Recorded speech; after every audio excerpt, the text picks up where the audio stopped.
नमस्कार दोस्तों, देखिए मैं आज आपको बताऊंगा कि ब्राह्मणों को क्या क्या नियम करने चाहिए। पूर्ण तरह ब्राह्मण किसको कहा गया है और शुद्ध ब्राह्मण किसको माना गया है, और ब्राह्मणों को पूजा करने का अधिकार कब प्राप्त होता है। पूर्णतः ब्राह्मण कैसा होना चाहिए, ब्राह्मणों के क्या क्या नियम हैं, ब्राह्मण को क्या क्या करना चाहिए, यह आज अपन केवल ब्राह्मणों के नियम के बारे में बात करेंगे। और यह भी बात करेंगे कि व्यापार में कमाया हुआ धन, खेती में कमाया हुआ धन और कहीं अचानक मिलने वाला धन का क्या करना चाहिए, वह कैसे सफल होता है, वह कैसे उसका फल प्राप्त होता है। तो चलिए वीडियो स्टार्ट करते हैं। नमस्कार दोस्तों, मैं विनोद स्वागत करता हूं आपका अपने यूट्यूब चैनल वेद ज्ञान सागर में। देखिए दोस्तों, पहले तो शिव पुराण में यह बताया गया है कि जो ब्राह्मण 12 लाख गायत्री जप कर लेता है वही पूर्ण तरह ब्राह्मण शुद्ध माना गया है। अगर जो ब्राह्मण 12 लाख गायत्री का जप नहीं करता वह ब्राह्मण नहीं माना गया है। जो ब्राह्मण 12 लाख गायत्री जप कर लेता है वही पूर्णतः ब्राह्मण माना गया है। देखिए दोस्तों, जिस ब्राह्मण ने 1 लाख गायत्री जप का जिस ब्राह्मण ने 1 लाख गायत्री जप का अनुष्ठान न किया हो, 1 लाख गायत्री जप का जप न किया हो, उसे वैदिक कार्य करने का अधिकार नहीं है। यह शिव पुराण में लिखा है कि वह पूजन हवन वगैरह नहीं कर सकता अगर उसने 1 लाख गायत्री जप का जप नहीं किया। देखिए, ब्राह्मण को 70 वर्ष की उम्र तक गृहस्थ जीवन निर्वाह करना चाहिए और 70 वर्ष की उम्र पूरी होने के बाद उसे गृहस्थ जीवन त्याग देना चाहिए, यानी कि संन्यास ले लेना चाहिए।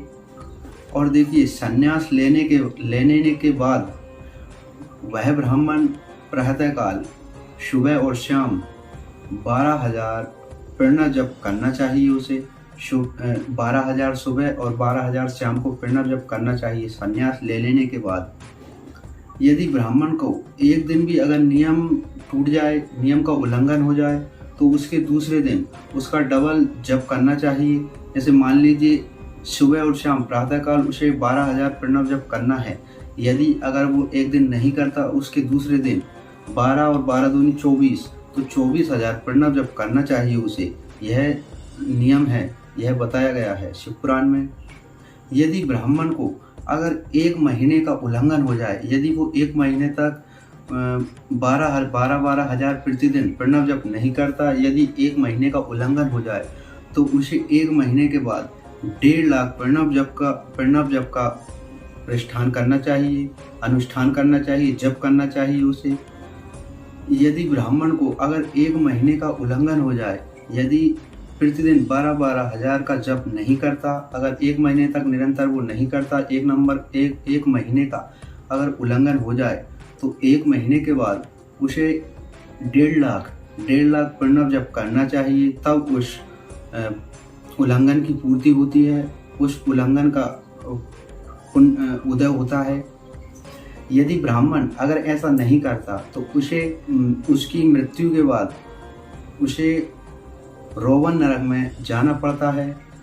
देखिए दोस्तों, जिस ब्राह्मण के घर में कम से कम 4 व्यक्ति हों, यानी कि मान लीजिए कि एक घर में कम से कम 4 हों, उससे अधिक हों तो कोई दोष नहीं है, लेकिन कम से कम जिस ब्राह्मण के घर में कम से कम 4 लोग हैं, अगर उस ब्राह्मण का कोई भी धनवान व्यक्ति या कोई जिसके पास धन है, अगर वो धनवान व्यक्ति उस ब्राह्मण की जीविका चलाता है 100 वर्ष तक, उस ब्राह्मण की 100 वर्ष तक जीविका चलाता है, तो उसे उस दान का पुण्य ब्रह्मदान के बराबर माना गया है और उस पुरुष को अंत में ब्रह्मलोक की प्राप्ति होती है।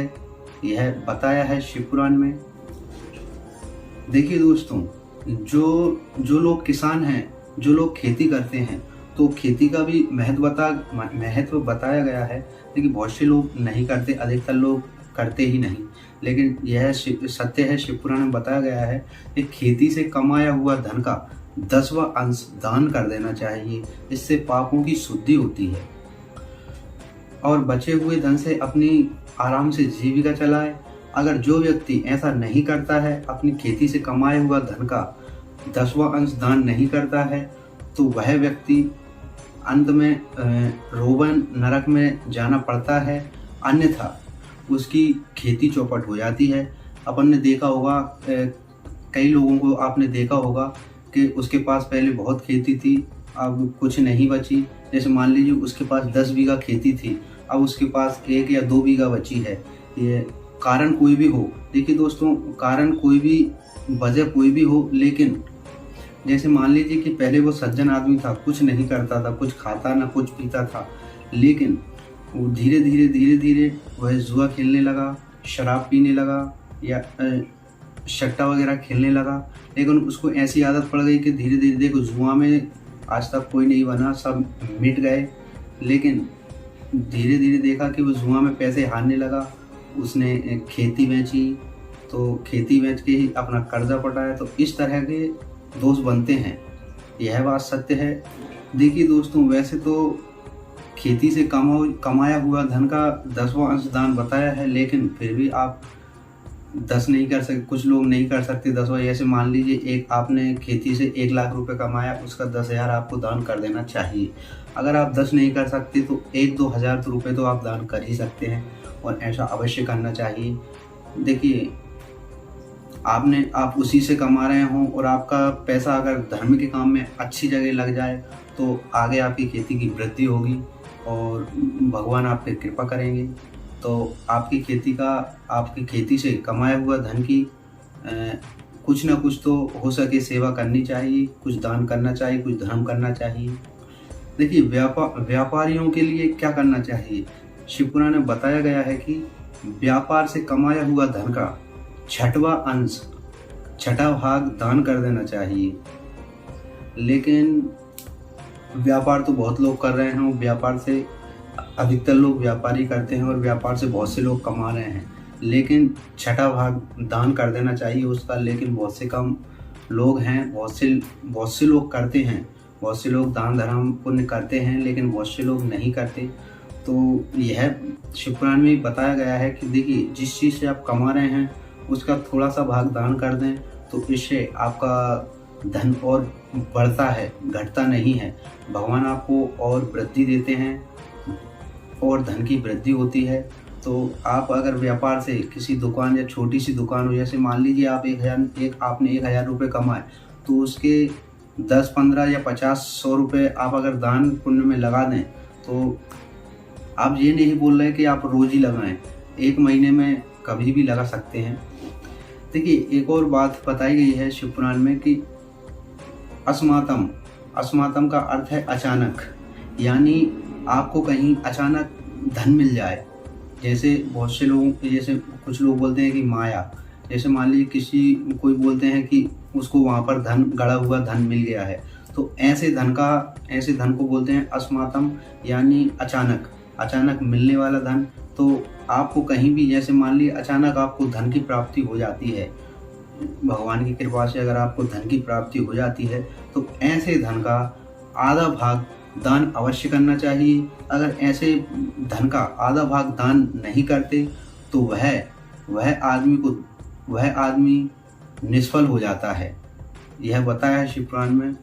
जो पहले मतलब मान लीजिए आप 1,000 रुपये रोज कमाते हैं और आपको कहीं अचानक धन प्राप्त हो जाता है, अचानक धन कहीं मिल जाता है, और अगर आप उसका आधा भाग दान नहीं करते, तो वह तो आपका डूब जाएगा, लेकिन साथ में आपका और भी ले जाएगा, डूब जाएगा।